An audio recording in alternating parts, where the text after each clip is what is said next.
Hello everyone, कैसे हो आप सब। आई होप कि आप सब बहुत अच्छे होंगे। और अगर आप अच्छे नहीं हो तो मैं दुआ करता हूं कि आप लोग बहुत जल्द अच्छे हो जाएं। मेरा नाम योगेंद्र कुमार और मैं बात कर रहा हूं नेशनल बिजनेस एजुकेशन सेंटर से।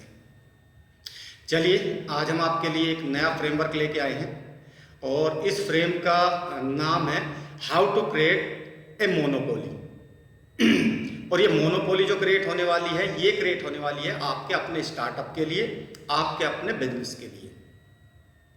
आप जो भी अपना स्टार्टअप, अपना बिजनेस शुरू करने का प्लान कर रहे हो, तो उसमें क्या होता है, उसमें आपको एक मोनोपोली क्रिएट करनी होती है और उसकी तैयारी आपको शुरुआत से लेके चलनी होती है। जितनी अच्छी मोनोपोली आप अपने स्टार्टअप के लिए, अपने बिजनेस के लिए क्रिएट कर पाएंगे, उतनी ही अच्छी मार्केट और उतना ही अच्छा आपका व्यापार होगा।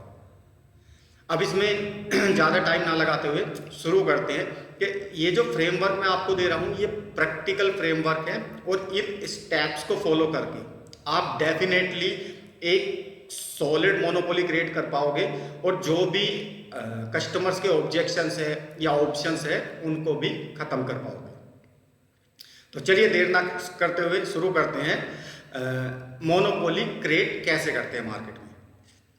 पहला क्वेश्चन है व्हाट आर माय कस्टमर्स या योर कस्टमर्स।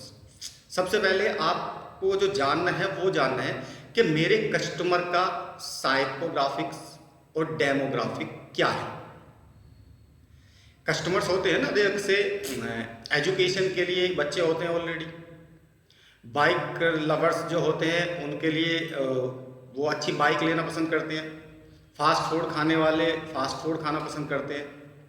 तो आपके प्रोडक्ट के हिसाब से, आपके बिजनेस के हिसाब से जो कस्टमर्स होना चाहिए, राइट कस्टमर्स, राइट मतलब वो कस्टमर जो रियली आपके प्रोडक्ट या आपके सर्विस को यूज़ करेगा। आपको सबसे पहले अगर उसका जानना है तो उसका जानना है उसकी साइकोग्राफिक्स और उसकी डेमोग्राफिक्स। मतलब इसमें कुछ चीज़ें नोट डाउन करनी होती है, कुछ चीज़ों का बेसिकली आपको पता होना चाहिए। अब वो कौन क्या क्या होती है वो थोड़ा सा मैं बता देता हूँ। पहला होती है कि आपका जो भी प्रोडक्ट है, आपकी जो भी सर्विसेज है, उसको किस उम्र के बंदे यूज़ करने वाले हैं, किस एज के बंदे यूज़ करने वाले हैं, ये आपको क्लियर होना चाहिए। दूसरा, उनकी इनकम कितनी होनी चाहिए जो आपके प्रोडक्ट को या आपकी सर्विसेज को परचेज कर सके। तीसरा, मेल यूज़ करेगी या फीमेल यूज़ करेगा, वो भी आपको पता होना चाहिए।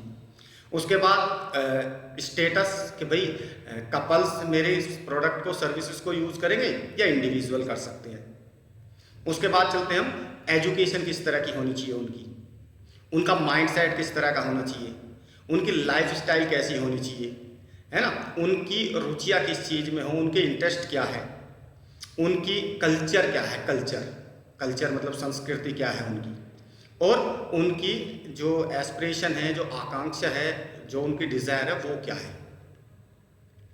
ये कुछ चीज़ें होती है जिससे आपको अपने कस्टमर्स का एक हुलिया बनाना है कि भाई इस कैटेगरी का कस्टमर्स या इस कैटेगरी के लोग मेरे प्रोडक्ट को या मेरी सर्विसेज को यूज़ करेंगे। बेसिकली ये आपको ज़रूर पता होना चाहिए, क्योंकि इस जो ये फ्रेमवर्क है ना, इसमें सिर्फ और सिर्फ आप कस्टमर की कैटेगरी को डिसाइड कर लोगे दोनों तरीके से। पहला साइकोग्राफिक और दूसरा डेमोग्राफिक। आपके पास पूरा डेटा होगा और कहीं पे भी ये उलझन नहीं होगी, कहीं पे भी ये कन्फ्यूजन नहीं होगा कि हमारा राइट कस्टमर कौन है। बिल्कुल ट्रांसपेरेंसी के साथ सबको क्लियर होगा कि हमें एक्चुअल में जो हमारा राइट कस्टमर है वो कौन है, किस उम्र का बंदा है, किस प्रोफेशन का है, कितनी शिक्षा उसकी होनी चाहिए, उसकी संस्कृति क्या होनी चाहिए, उसकी माइंडसेट क्या होना चाहिए। ये सारी चीज़ें जब आपको क्लियरली पता होगी अपने कस्टमर के बारे में, तो डेफिनेटली आप काफ़ी हद तक क्लाइंट्स तक आसानी से पहुंच सकते हो। अब दूसरे क्वेश्चन पे चलते हैं। जो दूसरा क्वेश्चन है वो है योर करंट पोर्टफोलियो, यानी कि जो आपका प्रोडक्ट है या जो आपकी सर्विसेज है या जो भी आपका सॉल्यूशंस है, उसमें अभी करंट में क्या आप लेके आने वाले हो, या करंट में क्या आपके पास है, या कोई न्यू इनोवेशन है। मैंने यहाँ पे अदर का भी ऑप्शन दिया हुआ है, यहाँ पे अदर का ऑप्शन भी है। तो अदर में कोई नई इनोवेशन हो जो आपने इनोवेट की हो, कोई नया कुछ क्रिएट किया हो, कुछ नया बनाया हो, यूनिक बनाया हो जो इस कैटेगरी में नहीं आता, तो वो भी आप नोट डाउन कर सकते हो। अब सबसे पहले आप ये देखिए जो दूसरा क्वेश्चन है कि भाई आपका करंट पोर्टफोलियो क्या है, अभी किस प्रोडक्ट में आप डील कर रहे हो, किस सर्विस में डील कर रहे हो, किस सोल्यूशन में डील कर रहे हो। तो यहाँ पे जैसे सपोज मान लो आपका जो व्यापार है वो स्टेशनरी से रिलेटेड आप ओपन करना चाहते हो, या कोई किराना की दुकान ओपन करना चाहते हो। एटलीस्ट छोटे जो व्यापारी होते हैं वो स्टार्टिंग में जो कुछ नहीं कर सकता वो एटलीस्ट किराना का शॉप खोल के बैठ जाता है कि भाई चलो ये आइडल मार्केट होगी, कोई सोसाइटी हो या कोई गांव हो या कुछ भी, और वहाँ से उसको कस्टमर्स आते रहे। उसके बाद फल सब्जियों में जाना चाहते हो आप, या आप कपड़े का कोई काम करना चाहते हो, या आपके इलेक्ट्रॉनिक्स आइटम है ना, या सॉफ्टवेयर डेवलप करते हो आप, या आपका प्रॉपर्टी का बिजनेस है, कोई फास्ट फूड का है, या कोई और एनी है ना, कुछ भी हो सकते हैं। अब सबसे पहले आपको ये जानना है कि मेरे जो प्रोडक्ट है, मेरे प्रोडक्ट पोर्टफोलियो में क्या क्या मेरे पास अवेलेबल है, मेरे पास किस कैटेगरी का, किस सेगमेंटेशन का प्रोडक्ट या सर्विसेज अवेलेबल है। आपको सबसे पहले ये क्लियर करना है कि मेरे प्रोडक्ट पोर्टफोलियो में क्या क्या प्रोडक्ट मेरे पास है। जैसे आपने देखा होगा किराने की दुकान में तो हज़ारों आइटम होते हैं, है ना, और कुछ कंपनियां होती है जो बड़े लेवल की कंपनियां होती है, तो उनके प्रोडक्ट होते हैं कि भाई किसी के 10 प्रोडक्ट, किसी के 20 प्रोडक्ट, किसी के 50 प्रोडक्ट। अब जैसे मैं एग्जांपल ले लेता हूँ, आप नेस्ले को देखो तो कम से कम भी 300 साढ़े 300 प्रोडक्ट्स के आसपास उनका वो है, प्रोडक्ट्स है। पतंजलि को ले लो, आप किसी भी कंपनी को ले लो, हर किसी के पास जो है ना उनका प्रोडक्ट पोर्टफोलियो होता है। आपको भी ये देखना है कि मेरा जो प्रोडक्ट्स है उसमें कितने प्रोडक्ट्स मेरे पास अवेलेबल है करंट में अभी, ठीक है। तो यहाँ पे सबसे पहले आपको क्या करना है, करंट पोर्टफोलियो आपके प्रोडक्ट का, आपकी सर्विसेज का, कि मेरे पास क्या क्या है ये डिसाइड करना है, और ये लिखना है। आपको ये ध्यान रखना है, ये लिखना भी है ताकि आपको क्लियरिटी रहे। उसके बाद हम चलते हैं नेक्स्ट क्वेश्चन पे। नेक्स्ट क्वेश्चन क्या है, नेक्स्ट क्वेश्चन आता है कस्टमर के ऑब्जेक्शन और अवेलेबल ऑप्शन। अब यहाँ से वो स्ट्रेटेजी तैयार होती है जहाँ से आप कंपटीशन को ख़त्म कर सकते हो या कंपटीशन को हरा सकते हो। यहाँ सबसे पहले समझने वाली बात ये है कि इन दो पॉइंट्सों में जो क्लैरिटी है ना वो बहुत क्रिटिकल है, क्योंकि अगर आपने कस्टमर के ऑब्जेक्शन और कस्टमर के पास जो अवेलेबल ऑप्शन होते हैं, अवेलेबल ऑप्शन, वो दोनों ख़त्म कर दिए तो मार्केट में सिर्फ और सिर्फ आपका व्यापार रह जाएगा, और एक ऐसी मोनोपोली क्रिएट हो सकती है जिसमें लोग आप ही के बन के रह जाएंगे। अब इसमें ये कैसे होता है, थोड़ा सा इसको समझते हैं।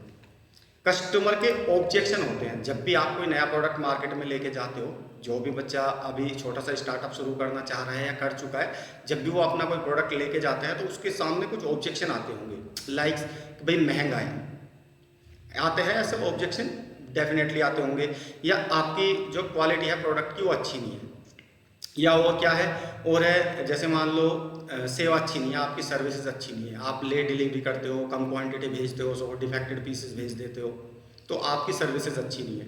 उसके बाद नेक्स्ट ऑप्शन क्या है कि भाई जो डिफेक्टेड पीसेस है वो बहुत ज़्यादा है, निकलते हैं आपके उसमें, या उसके बाद कि भाई आपके पास वेल एजुकेटेड बिहेवियर करने वाले स्टाफ नहीं है, वो बदतमीजी के साथ बात करते हैं। इस तरह के कुछ ऑब्जेक्शन कुछ भी हो सकते हैं। तो आपको क्या करना है, ये ऑब्जेक्शन नोट डाउन करनी है कि मेरे क्लाइंट्स के ऑब्जेक्शन क्या क्या है, क्योंकि जब आपको अपने क्लाइंट्स के, अपने कस्टमर्स के ऑब्जेक्शन पता होंगे तो डेफिनेटली आपको ये पता होगा कि मुझको काम किन प्रॉब्लम्स पे करना है, किन सॉल्यूशंस पे करना है, कहाँ पे इंप्रूवमेंट्स की ज़रूरत है और कहाँ पे इंप्रूवमेंट्स की ज़रूरत नहीं है। तो यहाँ पे सबसे पहले आपको नोट डाउन करने हैं ऑब्जेक्शन। अब वो एक हो सकते हैं, दो हो सकते हैं, तीन हो सकते हैं, चार हो सकते हैं, पाँच हो सकते हैं। इससे ज़्यादा ऑब्जेक्शन अगर आपके कस्टमर के सामने आ रहे हैं तो डेफिनेटली फिर आपका प्रोडक्ट ही ख़राब है, या आपने उतने अच्छे से उसको इनोवेट नहीं किया या नहीं बनाया, या कोई ना कोई ऐसी कमी है जो कस्टमर्स को बार बार परेशान कर रही है। तो यहाँ पे सबसे पहले वो ऑब्जेक्शन नोट डाउन करने हैं। मैंने लिखा हुआ ना, योर कस्टमर ऑब्जेक्शन। अब उसके बाद ये ऑब्जेक्शन जैसे ही आप खत्म करते हो, है ना, अब देखते हैं कि भाई ऑब्जेक्शन ख़त्म करोगे कैसे। ऑब्जेक्शन ख़त्म करने के लिए सबसे पहले आपको जानना होगा कि इस बंदे के पास अवेलेबल ऑप्शन कौन कौन सी है। यानी कि ये ऑब्जेक्शन दे रहा है तो ये किसी ना किसी से तो प्रोडक्ट ले रहा होगा। ऐसा तो है नहीं कि जो प्रोडक्ट आप उसको सेल कर रहे हो वो किसी ना किसी से तो प्रोडक्ट ले रहा होगा। अब उसके तुम्हें अवेलेबल ऑप्शन देखने हैं कि इस बंदे के पास ऑप्शन कौन कौन से हैं, कि जो भाई या तो मैं बहुत महंगा दे रहा हूँ तो अवेलेबल ऑप्शन कौन सा है जो सस्ता दे रहा है, या मेरे प्रोडक्ट की क्वालिटी ख़राब है तो बेस्ट प्रोडक्ट कौन सा है, उसके क्या क्या फीचर्स है। तो यहाँ पे आपको ऑप्शन लिखने हैं, अवेलेबल ऑप्शन जो उसके लिए अवेलेबल है। क्योंकि आपका जितना भी एग्जीक्यूशन में जितनी भी प्लानिंग चलेगी वो इन्हीं 2 क्रिटिकल पॉइंट्स पे चलेगी, और इसी 2 क्रिटिकल पॉइंट्स को अगर आपने अच्छे से अचीव किया तो डेफिनेटली आप मार्केट में एक बहुत अच्छी मोनोपोली क्रिएट कर पाएंगे। यहाँ पे आपको सिर्फ 2 ही चीज़ों पे फोकस करना है, नंबर 1 कस्टमर के ऑब्जेक्शन और नंबर 2 अवेलेबल ऑप्शन के उसके लिए ऑप्शन कौन कौन से अवेलेबल है। अब आपको क्या करना है, आपको इन दोनों चीज़ों को खत्म करना है। आपको ऑप्शन को भी खत्म करना है और ऑब्जेक्शन को भी खत्म करना है। अब जब कस्टमर के पास कोई ऑब्जेक्शन ही नहीं है और उसके पास कोई ऑप्शन नहीं है, ना तो कस्टमर के पास कोई ऑब्जेक्शन है ना, और ना ही कोई ऑप्शन है। ऑप्शन मतलब कि भाई वो जाए तो जाए कहाँ। ये दोनों चीज़ें अगर आपके कंट्रोल में है तो डेफिनेटली आप बहुत अच्छे रास्ते पे हो और बहुत जल्दी सक्सेस को भी अचीव कर लोगे, क्योंकि यही 2 ऑप्शन सबसे ज़्यादा परेशान करते हैं हर कस्टमर को। आज कोई भी बच्चा जैसे ही बिजनेस शुरू करने की प्लानिंग करता है तो वो जो भी प्रोडक्ट लेके आ जाए, वो जो भी सर्विसेज लेके आ जाए, उसमें कंपटीशन है, या आपको भी पता है कि कंपटीशन भरा पड़ा है ना। उसको ये भी पता है कि जो प्रोडक्ट मैं लेके जा रहा हूँ इसमें बहुत सारे ऑप्शन अवेलेबल होंगे और बड़े बड़े हाथी मार्केट में बैठे हुए हैं, यानी कि बड़े बड़े लोग या बड़े बड़े बिजनेसमैन वहाँ पे बैठे हुए हैं, जो मेरे जैसे छोटी मोटी मछली को या छोटे मोटे काम करने वाले बंदे को पता भी नहीं लगेगा, कब खा पी के हजम कर जाएंगे। तो आपको क्या करना है, जब आप अपना कोई छोटा सा व्यापार या छोटा सा काम शुरू करते हो तो इस फ्रेमवर्क को बहुत ध्यान से समझना और ये फ्रेमवर्क को आपको इम्प्लीमेंट करना है पर्सनली, क्योंकि धीरे धीरे धीरे धीरे धीरे धीरे आप ऐसी मोनोपोली क्रिएट करोगे जो सबको एक दिन हक्का बक्का कर सकती है। लेकिन ये 2 चीज़ों पे सबसे ज़्यादा फोकस करना है, उसके ऑब्जेक्शन और दूसरा उसके जितने भी अवेलेबल ऑप्शन, दोनों। अब इनको कैसे ख़त्म करना है इसके लिए मैं कुछ और इम्पोर्टेंट टिप्स देने वाला हूँ आपको, जो आपको बहुत अच्छे से समझ में आएगी। कि भाई चलो मैं समझ गया कि कस्टमर के ऑब्जेक्शन ये है। जब आपने लिख दिया ना, अगर आपने लिख दिया अपने कस्टमर के ऑब्जेक्शन तो आपको ये क्लैरिटी होगी कि ये ऑब्जेक्शन मेरे प्रोडक्ट के साथ, मेरी सर्विसेज के साथ आती है। अब अवेलेबल ऑप्शन आपने लिख दिए तो आपको ये भी पता होगा यार ये ऑप्शन उसके पास अवेलेबल है। अब थोड़ा सा दिमाग आपको कहाँ पे लगाना है, थोड़ा सा दिमाग आपको यहाँ पे लगाना है कि ये ऑब्जेक्शन और ये ऑप्शन खत्म करना है। अब चलते हैं थोड़ा और आगे। आगे कहाँ चलते हैं, अब चलते हैं जो एंट्री बैरियर भी बोलते हैं इसको, कि भाई आप कोई बैरियर लगा दो कि बंदा सीधा ना घुसे, और बहुत सारी चीज़ें होती है कि आपके बिजनेस के अंदर कोई ऐसे आसानी से ना जा पाए।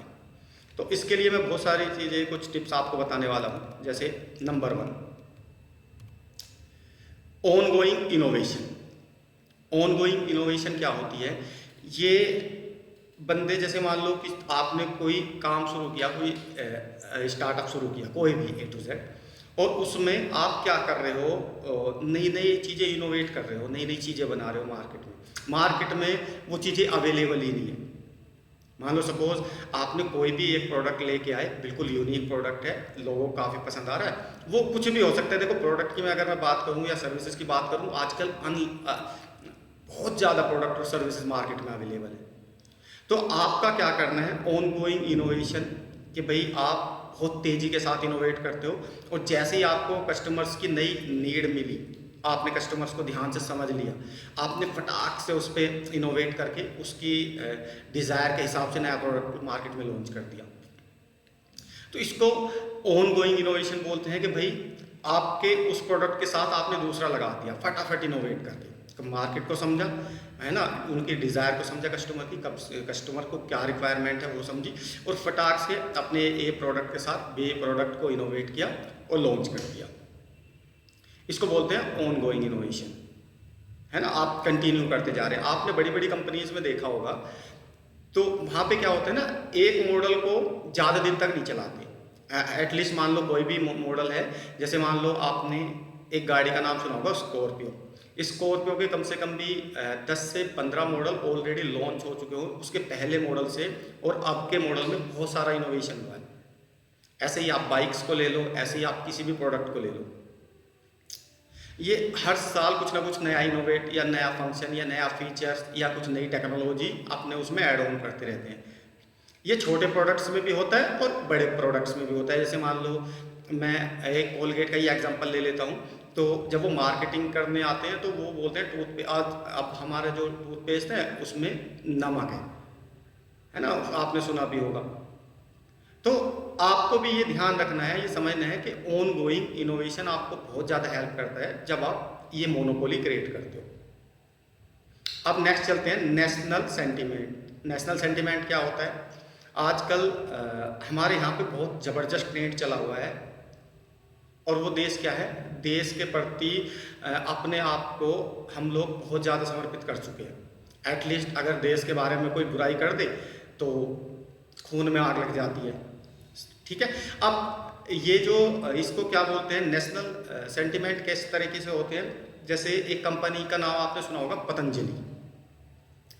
पतंजलि का टोटली बिजनेस नेशनल सेंटीमेंट पे था कि विदेशियों को भगाओ, देश बचाओ, विदेशी आइटम्स ना खरीदो, है ना, अपना खरीदो। जैसे दिवाली पे ट्रेंड चल जाता है कि भाई चाइनीज़ माल नहीं परचेज करना, चाइनीज़ माल से वो दुश्मनों को ऑलरेडी हेल्प करता है हमारा, मतलब सिंपल सी बात है कि इतना ज़्यादा सपोर्ट हमें नहीं करता, पड़ोसी है पर उतना ज़्यादा सपोर्ट हमें नहीं करता। तो नेशनल सेंटीमेंट पे भी जो व्यापार बढ़ता है वो देश में बढ़ता है कि भाई आप डिजिटल लड़ी नहीं खरीदोगे चाइना की, आप एक जो वो प्रजापति समाज होता है उनके बनाए हुए दिए यूज़ करोगे अपने घर में। उससे क्या होगा, वो मिट्टी के दियों से उनकी सेल बढ़ेगी, प्लस उसमें जो तेल यूज़ होगा वो सरसों का, या घी यूज़ होगा वो सरसों का, वो इंडिया में ऑलरेडी मिल जाता है। तो नेशनल सेंटीमेंट भी बहुत ज़्यादा काम, ये मोनोपोली हो सकती है। अगर आप कोई ऐसा प्रोडक्ट बना रहे हो जिसमें आप नेशनल सेंटीमेंट ऐड करना चाहते हो तो वो भी कर सकते हो। तो नेशनल सेंटीमेंट भी एक तरीका हो सकता है एक अच्छी मोनोपोली क्रिएट करने का, ठीक है। अब नेक्स्ट चलते हैं recurring revenue model. Recurring revenue model क्या होता है? इसमें क्या होता है कि इसमें एटलीस्ट आप कस्टमर्स को कुछ ऑफर्स या कुछ ऐसी चीज़ें दे के बांध के रखते हो जिससे वो आपको छोड़ के नहीं जा सकता। विद एग्जांपल, किसी ने 5,000 का सामान आपसे लिया और आपने उसको 1,000 रुपये का कूपन दे दिया या 500 रुपये का कूपन दे दिया कि नेक्स्ट जब आप आओगे तो आपको इतने पैसों की छूट मिल जाएगी। मान लो सपोज आपने 4,000 का सामान लिया तो 500 रुपये लेस हो जाएंगे, 3500 रुपये आपको पे करने होंगे। फिर उस 4,000 पे आपको 500 रुपये का दे दिया। अब ये क्या होता है, ये रेकरिंग रेवेन्यू मॉडल होता है। इसमें क्या होता है, आप बंद जाते हो, और बंद इसलिए जाते हो क्योंकि भाई वो पैसे, सिंपल सी बात, अगली बार उसके पास जाओगे तो उतना आपको मिलना ही मिलना है, वो ऑलरेडी उसने दिया हुआ है आपको। तो आपको यहाँ पे इस तरीके से भी आप मोनोपोली क्रिएट कर सकते हो कि भाई रेकरिंग रेवेन्यू जो मॉडल आप अपने लिए बना सकते हो, कुछ भी कर सकते हो जो आपको अच्छा लगे। आप कुछ ऑफर, कुछ स्कीम जो भी आप देना चाहते हो कस्टमर्स को, ताकि वो बार बार आपके पास आ जाए, कुछ भी। तो इसको बोलते हैं रेकरिंग रेवेन्यू मॉडल। इससे भी बहुत अच्छी मोनोपोली क्रिएट हो जाती है। जैसे मान लो आपने देखा होगा जियो ने अभी 1,500-1,600 रुपये में जियो के फ़ोन लॉन्च किए थे। अब वो क्या है कि भाई 1,500 रुपये में फ़ोन दे दिया, सिम दे दिया, सब कुछ दे दिया। अब रेकरिंग रेवेन्यू क्या, वो रिचार्ज बेचारा उसी में करता है, उसमें फ्री में नेट देखता है, सारी फैसिलिटी उसको मिल रही है। तो रेकरिंग रेवेन्यू मॉडल का आप अपने हिसाब से सोचना, और जो आपको बेस्ट लगता हो, जो भी आपके बिजनेस को सूट करता हो, आप उस हिसाब से इसको रख लेना। अब नेक्स्ट चलते हैं। नेक्स्ट है प्रोडक्ट डिफरेंटेशन। मतलब इसमें क्या होता है, जैसे मान लो भाई कि आपने कुछ प्रोडक्ट है, आपका कोई प्रोडक्ट है, उसमें अलग क्या है जो सबसे ज़्यादा अलग, बिल्कुल अलग, ना किसी भी ऑप्शन जैसे अवेलेबल बहुत सारे ऑप्शन होते हैं वो मिले ही ना। ऐसे ऐसी बहुत सारी कंपनीज है, ऐसे बहुत सारे बंदे हैं जिनका ऑप्शन मिलेगा ही नहीं आपको। विद एग्जांपल मैं थोड़ा सा इसको भी समझा देता हूँ आपको। आपने देखा होगा कि जैसे एक मोबाइल मैन्युफैक्चरिंग कंपनी है एप्पल, और एक मैन्युफैक्चरिंग मोबाइल कंपनी है, हम ले लेते हैं एम आई को ले लेते हैं। अब एम आई का जो प्रोडक्ट है वो बिल्कुल अलग है, वो प्राइस के लिए जाना जाता है, और जो एप्पल है वो बेस्ट क्वालिटी या बेस्ट सर्विसेज या बेस्ट डिज़ाइन के लिए जाना जाता है। अब मोनोपोली दोनों ने क्रिएट की हुई है, एक ने प्राइस में और दूसरे ने ब्रांड में। अब जिस बंदे को एप्पल लेना है वो एप्पल पे जाएगा, और जिस बंदे को एम आई लेना है वो एम आई लेगा, क्योंकि दोनों के लिए मार्केट खुला हुआ। अब दोनों के उसमें कोई घुस नहीं सकता। क्यों नहीं घुस सकते? क्योंकि भाई एंटी बैरियर उन्होंने ऑलरेडी लगाया हुआ है। एम आई से सस्ता मोबाइल और एम आई से अच्छा मोबाइल रियली में नहीं मिलता, क्योंकि मैंने बहुत लोगों से उसकी बड़ाई सुनी है। सस्ता और अच्छा, एटलीस्ट मैंने कभी यूज़ नहीं किया, मैं झूठ बोलने लगूं, बट उसकी क्वालिटी और एम आई के फ़ोन काफ़ी अच्छे निकले, सस्ते थे, सबसे सस्ते देते थे वो। ठीक है, तो यहाँ पे भी आप इस तरीके से कुछ अगर कर सकते हो तो ये भी आप कर सकते हो। इसको बोलते हैं प्रोडक्ट डिफरेंशिएशन, के भाई आपने अपने प्रोडक्ट में कोई डिफरेंट कर दिया, बिल्कुल अलग कर दिया, जो ऑप्शन अवेलेबल ही नहीं है। अब चलते हैं नेक्स्ट, मार्केट रिस्पॉन्सनेस। मार्केट को आप कितनी जल्दी रिस्पॉन्स देते हो। मान लो आपके प्रोडक्ट में कोई कंप्लेन आई, कोई प्रॉब्लम्स आई, तो आपने कितनी जल्दी रिस्पॉन्ड किया उसका सोल्यूशन देने में। आपको एक एग्जांपल देता हूँ मैं। अभी कुछ दिन पहले नेस्ले कंपनी की 2 मिनट नूडल्स मैगी में कुछ प्रॉब्लम्स आई थी, एक बच्चे की शायद डेथ हो गई थी, तो उसमें लीड की मात्रा बहुत जल्दी बहुत थोड़ी सी ज़्यादा थी, तो वो बच्चा डेथ कर गया था। अब हुआ क्या, वो प्रोडक्ट बैन कर दिया, जितना भी स्टॉक था वो सारा उनको उठाना पड़ा टोटली। कुछ टाइम के लिए उसके प्रोडक्ट की बहुत ज़्यादा लैब में सर्टिफिकेशन हुई, लैब में उनके रिलायबिलिटी टेस्ट हुई प्रोडक्ट की, या उनकी जो भी कंटेंट उसमें होना चाहिए वो अच्छे से चेक हुआ। चेक होने के बाद उन्होंने क्या किया, उन्होंने सबसे अच्छे लैब्स में टेस्टिंग कराई अपने प्रोडक्ट की, उसमें देखा, और जो भी मात्रा जिस चीज़ की ज़्यादा थी, लीड की ज़्यादा थी, उसको कम किया, और फिर गवर्नमेंट सर्टिफाइड कराया और लॉन्च कर दिया। अब अगर मैं बात करूं 2 मिनट नूडल्स, वो 10 रुपये की जो 12 और 13 रुपये की जो मैगी आती है, वो आपको हर जगह मिल जाएगी, हर दुकान पे मिल जाएगी आपको। इतना बड़ा बिजनेस था वो। और अगर कंपनी ये सोचती कि भाई अरे एक प्रोडक्ट ही तो बंद हो रहा है, वैसे भी मेरे पास 350 प्रोडक्ट है, और एक प्रोडक्ट बंद भी हो जाएगा तो कौन सा मेरे पास फ़र्क पड़ जाएगा। लेकिन आप समझो, उसने वो प्रोडक्ट को बंद नहीं किया, उसने उस पर इम्प्रूवमेंट्स किया, जो कमी थी वो दूर की, जो कस्टमर के ऑब्जेक्शन थे वो दूर किए, और मार्केट में दोबारा लॉन्च कर दी। आज अगर मैं बात करूं तो इसका करोड़ों रुपए का बिजनेस नेस्ले से मैगी का जाता है। तो उसने क्या किया, उसने बहुत तेज़ी के साथ रिस्पॉन्ड किया। तो ये भी एक एंटी बैरियर होता है। आदमी ट्रस्ट में कब आता है, वो जब ट्रस्ट में आता है कि आप गिर गए, आप में कुछ प्रॉब्लम्स आ गई, लेकिन आपने बाउंस बैक कर दिया, या आप फटाक से खड़े हो गए। ठीक है, तो कोई दिक्कत नहीं होती। आदमी जब कुछ ना कुछ करता है तो वो गिरता भी है, संभलता भी है, ये चीज़ें तो रूटीन वर्क होता है, और ये लाइफ में चलता रहता है। तो 5वां पॉइंट मेरा ये था, जिसको आप समझ सकते हो। ये बहुत ज़्यादा इंपॉर्टेंट टॉपिक होता है, इससे भी आप कोई अच्छी मोनोपोली क्रिएट कर सकते हो, इसके अराउंड भी। इसको बोलते हैं मार्केट रिस्पॉन्सनेस, कि भाई आप कितनी जल्दी मार्केट को और रिस्पॉन्स करते हो कोई भी प्रॉब्लम्स आए उस पर। अब चलते हैं नेक्स्ट क्या करते हैं, मैन्युफैक्चरिंग एफिशिएंसी। मैन्युफैक्चरिंग एफिशिएंसी क्या होती है, यहाँ पे क्या होता है कि आपके पास जो मैन्युफैक्चरिंग इक्विपमेंट है वो बहुत तेज़ी के साथ प्रोडक्ट बनाता है, बहुत तेज़ी के साथ, यानी कि दूसरी वाली कंपनी से ज़्यादा तेज़ी से प्रोडक्शन, ज़्यादा तेज़ी से डिलीवरी, ज़्यादा अच्छे टाइम से उनके पास पहुंच जाता है माल, उनको कोई दिक्कत नहीं होती। तो ये भी एक मोनोपोली हो सकती है कि भाई हमसे ज़्यादा फास्ट कोई मैन्युफैक्चरिंग कर ही नहीं सकता। तो इसको भी आप देख सकते हो अगर आपकी मैन्युफैक्चरिंग यूनिट्स है। उसके बाद ट्रेड फार्मूला, सी ग्रेड फार्मूले। Trade formula, C grade formula क्या होते हैं, ये और भी ज़्यादा क्रिटिकल चीज़ें होती है। इसमें क्या होता है, कुछ मैं एक एग्जांपल के साथ समझा देता हूँ। आपने ड्रिंक्स, कोल्ड ड्रिंक्स होती है ना, ये जो कोल्ड ड्रिंक्स होती है जैसे कोक, थम्स अप, है ना, और स्टिंग, रेड बुल्स, ये जो कोल्ड ड्रिंक्स होती है, इसमें इसको बनाने के लिए इसके पीछे एक फॉर्मूला होता है। आपने देखा होगा हर कोल्ड ड्रिंक का टेस्ट अलग होता है। अब थम्स अप का जो फॉर्मूला है वो थम्स अप को पता है, वो और किसी को पता ही नहीं है। या एक हमारे यहाँ पे एक बहुत पॉपुलर अभी ड्रिंक चल रही है, एनर्जी ड्रिंक स्टिंग, 20 रुपीज़ की आती है वो। अब उसका जो फॉर्मूला है ना वो कोई चुरा ही नहीं सकता, क्योंकि उसी को ही पता है कि उसमें डाल क्या रहा है। उसके सिवा और किसी के पास वो फॉर्मूला जाएगा ही नहीं, क्योंकि एटलीस्ट वो जो कोल्ड ड्रिंक्स बनाई गई है वो फॉर्मूला जो जिसने भी मतलब वो फॉर्मूला बनाया उस कोल्ड ड्रिंक्स को बनाने के लिए, वो उसी के पास है। ये मोनोपोली क्रिएट करने का बहुत अच्छा तरीका होता है कि आप कुछ ऐसा फॉर्मूला या ट्रेड क्रिएट कर दो जिसमें कोई और घुस ही ना पाए।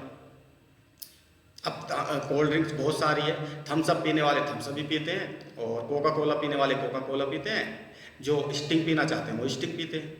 सबके अपने अपने टेस्ट है ना। मोनोपोली उन्होंने क्रिएट की हुई है, उनके फील्ड में कोई दूसरा कोई मतलब वो पॉसिबिलिटी नहीं होती, क्योंकि ऑलरेडी आप कुछ ऐसे चीज़ें क्रिएट कर देते हो, कुछ ऐसी चीज़ें मार्केट में लेके आ जाते हो जिसमें दूसरा बंदा घुस ही नहीं पाता, वो चाह कर भी नहीं घुस सकता। अगर कोई चाहे कि मैं स्टिंग दूसरी बना दूँ फॉर्मूला कॉपी करके, वो पॉसिबिलिटी नहीं है।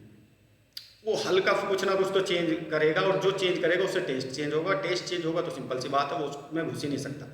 हाँ, वो उससे बेहतर तो कर सकता है, उससे बेहतर तो बना सकता है, उससे अच्छी हो सकता है बना दे, बट वो उसमें कभी नहीं घुस सकता। ठीक है, तो ये होता है ट्रेड और फॉर्मूला सीक्रेट, कि भाई ये जिसके पास जिसको फॉर्मूले का पता है उसी को ही पता है, दूसरे वाले को कुछ पता ही नहीं है। अब चलते हैं आगे, कॉन्ट्रैक्ट बेस एग्रीमेंट।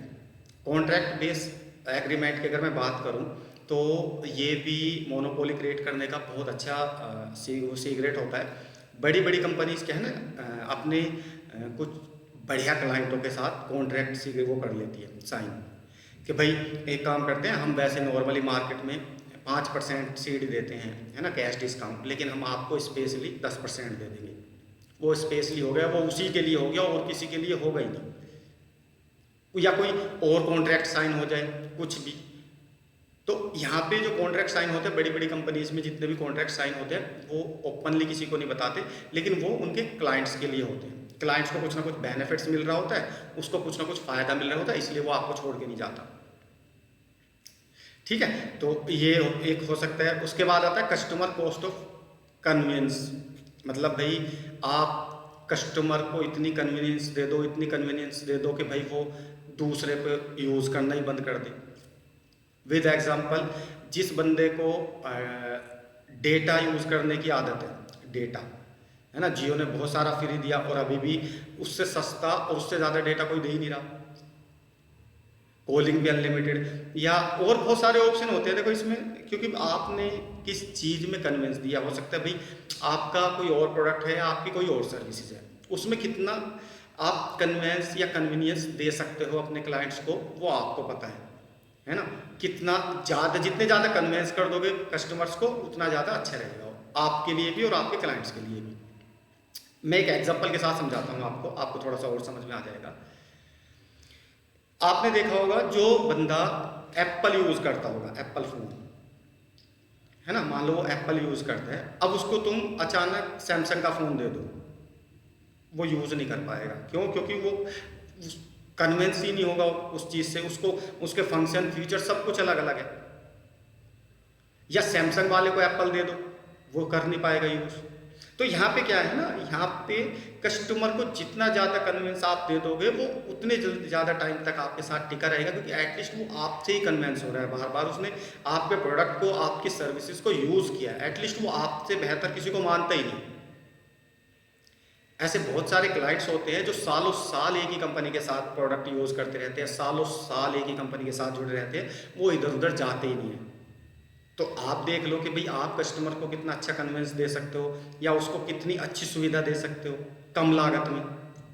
तो ये भी एक मोनोपोली क्रिएट करने का एक तरीका होता है। तो अगर आप इस तरीके से सोचते हो तो ये भी आप यूज़ कर सकते हो। अब नेक्स्ट चलते हैं। नेक्स्ट हो जाता है सर्टिफिकेशन। सर्टिफिकेशन जो मैंने बताया, तो सर्टिफिकेट का मैं ऑलरेडी, वो एक होता है कॉन्ट्रैक्ट बेस्ड एग्रीमेंट जिसमें आप कोई कॉन्ट्रैक्ट साइन करते हो, और एक होता है सर्टिफिकेशन कि भाई आप किसी को सर्टिफाइड कर दो। विद एग्जांपल, अगर मान लो आप एक अच्छे ब्रांड हो, ठीक है, और अच्छे ब्रांड से आपने जो आपके बड़े क्लाइंट्स हैं, मान लो भाई आपका जो मेन बिजनेस है वो दिल्ली में है ना, और दिल्ली से अब आपको बाहर जाना है कहीं पे भी। अब बाहर जाने के लिए सपोज मान लो आपको अपना जो बिजनेस है वो साउथ में शुरू करना, तो आप साउथ की ना भाषा जानते ना वहाँ के लोगों को पहचानते, तो कैसे करोगे? वहाँ पे किसी ना किसी साउथ इंडियन बंदे को ही पकड़ोगे ना, और उसी बंदे को अपना ये सर्टिफिकेशन या सर्टिफाइड करोगे कि भाई मेरा जो प्रोडक्ट है, मेरी जो सर्विस है वो इस बंदे के पास मिलेगी, ये मेरा सर्टिफिकेट है। मेरा ब्रांड पूरे साउथ के अंदर या जिस एरिया में भी आप देना चाहते हो कि भाई ये मेरा अथोराइज है ना, जो कंपनी से अथोराइज्ड हो जाता है, वो डिस्ट्रीब्यूटर है या फिर होलसेलर है या जो भी है, ये है। इसके अलावा इस एरिया में और किसी के पास और किसी को मैं सर्टिफाइड नहीं करता। जैसे मान लो भाई आपने बड़ी बड़ी कंपनी देखी होगी, उनकी मैन्युफैक्चरिंग यूनिट कोने कोने में है ना, वर्ल्ड वाइड है, लेकिन उनके जो डिस्ट्रीब्यूटर्स है, जो उनका नेटवर्क है पूरा का पूरा, जो उनके चैनल्स है जहाँ से माल सप्लाई होता है, जहाँ पे प्रोडक्ट बिकता है, वो तो बहुत अलग अलग होते हैं, हर जगह मिल जाएंगे आपको। तो उसी तरीके से आप भी देख लो कि आप सर्टिफाइड कर सकते हो किसी को, तो ये भी एक मोनोपोली क्रिएट करने का बहुत अच्छा तरीका होता है। तो ये मैंने कुछ ऐसे एंटी बैरियर बोल सकते हो इसको, या मोनोपोली टिप्स बोल सकते हो कि भाई ये 10 तरीके मैंने आपको बताए। तरीके मेरे पास और भी बहुत थे, मैं इसमें 20 तरीके नोट कर देता, लेकिन ये 10 बहुत क्रिटिकल थे, जिससे आपको बेसिकली समझ में आ जाएगा कि अगर आपको अपने बिजनेस में कोई अच्छी मोनोपोली क्रिएट करनी है तो किस तरीके से करनी है। अब यहाँ पे जो सबसे ज़्यादा क्रिटिकल समझने वाली चीज़ थी, वो मैं फिर बोल रहा हूँ आपसे, वो थी कस्टमर के ऑब्जेक्शन और उसके अवेलेबल ऑप्शन। इन दो को ख़त्म करने की प्लानिंग करनी है आपको। आपको क्या करना है, आपको ब्रेन स्टॉर्मिंग करनी है। मतलब आपकी टीम, आप एक बंदे हो, 2 बंदे हो, 3 बंदे हो, या आप इंडिविजुअल हो। अभी इंडिविजुअल मतलब कि भाई अभी आपने बिजनेस शुरू करने की प्लानिंग की है, अभी मेरे पास कोई बहुत सारा सेटअप नहीं है, कुछ नहीं है, मैं एटलीस्ट स्टार्ट कर रहा हूँ। उस बच्चे के लिए मैं बता रहा हूँ जिसने अभी स्टार्ट नहीं किया, स्टार्ट करने की प्लानिंग कर रहा है, तो उसके लिए अपने बिजनेस में जब भी आप कदम रखो, इस फ्रेमवर्क को कंप्लीटली प्रिंट आउट कर लेना, और इसमें ये ऑब्जेक्शन आपके कस्टमर्स के और ऑप्शन, ये दोनों खत्म करने की प्लानिंग करना। क्योंकि जिस दिन आपने अपने बिजनेस में दोनों चीज़ें खत्म कर दी, उस दिन आपके सिवा कोई मार्केट में नहीं रहता। और ये बात आप भी जानते हो कि इतनी जल्दी इस चीज़ को ख़त्म करना भी इतना आसान नहीं है, क्योंकि बहुत सारे ऑप्शन होते हैं, लेकिन हर बंदे का टेस्ट अलग होता है। हर बंदे का टेस्ट अलग होता है। ऐसा नहीं है कि मार्केट में ऑलरेडी कोई पहले से बैठा हुआ है तो कोई और नहीं बैठ सकता। आपने देखा होगा कि भाई आज नंबर 1 पे कोई और है, कल नंबर 1 पे कोई और है, परसों नंबर 1 पे कोई और है। ये चेंज होते रहते हैं। जो जितना एफर्ट डालता है, हो सकता है भाई आज वो बहुत अच्छा बिजनेस कर रहा है, कल आप बहुत अच्छा बिजनेस करोगे। लेकिन ये सारा कुछ होता है एफर्ट में। जितना ज़्यादा आप एफर्ट करोगे, जितनी ज़्यादा आप इनोवेशन करोगे, जितनी ज़्यादा आपकी माइंड क्रिएटिव होगा, जितना ज़्यादा आप लिखोगे, चीज़ों को ब्रेन स्टॉर्मिंग करोगे टीम के साथ बैठ के या इंडिविजुअल बैठ के, उस टाइम आपको बहुत सारी चीज़ों की क्लैरिटी होती चली जाती है, और धीरे धीरे आप ऐसा मोनोपोली मार्केट में क्रिएट कर देते हो कि आपका ब्रांड एक अच्छा रेस्पेक्टेड ब्रांड बन जाता है। तो ये 2 ऑप्शन पे आपको काम करना है। अपने दिमाग में इसको छाप लेना है या प्रिंट आउट रख लेना। ये बहुत ज़्यादा क्रिटिकल फ्रेमवर्क मैंने आपको दिया है, और मैक्सिमम बड़ी कंपनीज इन फ्रेमवर्क को यूज़ करती है। ऐसा नहीं है कि मैंने आपको दे दिया तो कोई यूज़ नहीं कर, इसको बहुत कंपनी यूज़ करती है। अगर आपको मेरी ये पढ़ाई, ये फ्रेमवर्क आपको अच्छा लगा हो तो प्लीज़ इसको लाइक, शेयर एंड सब्सक्राइब ज़रूर कर देना। और आज के लिए इतना ही, मिलते हैं कल नए फ्रेमवर्क के साथ और नई स्ट्रेटेजी के साथ। तो थैंक यू सो मच।